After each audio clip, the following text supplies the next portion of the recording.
এরকম একটা সুন্দর একটা অনুষ্ঠান করবে কি বলবেন? এটা প্রত্যেক বছরই হয়, এবারও হয়েছে।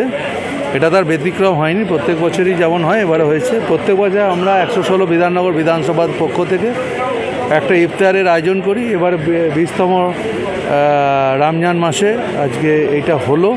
সবাইকে নিয়ে এখানে সব ধর্ম বর্ণের মানুষ একসাথে আমরা এখানে সামিল হলাম।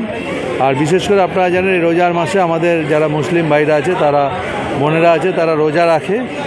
আর এই রোজায় তারা উপবাস ভাঙলো কিছুক্ষণ আগে তারা, আর একটা গেট টুগেদার আমরা প্রত্যেক বছরের মতো এবারও করলাম।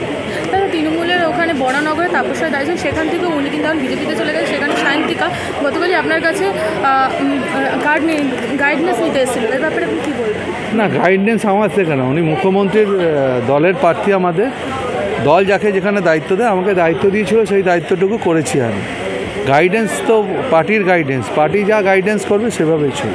আচ্ছা, সুজিত বোসের কোনো ব্যক্তিগত কোনো গাইডেন্স হয় না, দল যেটা গাইডেন্স দেবে সেই গাইডেন্স। গাইডেন্সের পর আজকে বিরাটিতে বিরোধীরা ক্রমাগত আপনাদেরকে কটাক্ষ করে যাচ্ছে, এ ব্যাপারে নিয়ে কী মন্তব্য?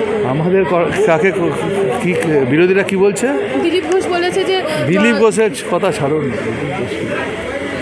অন্য কথা বলুন, ছেড়ে দিন এইসব ব্যাপারে। আমি এখন আপনি বললেন আমাকে যে ইফতার নিয়ে বলবেন, এখন অন্য চলে যাচ্ছেন, ছেড়ে দিন।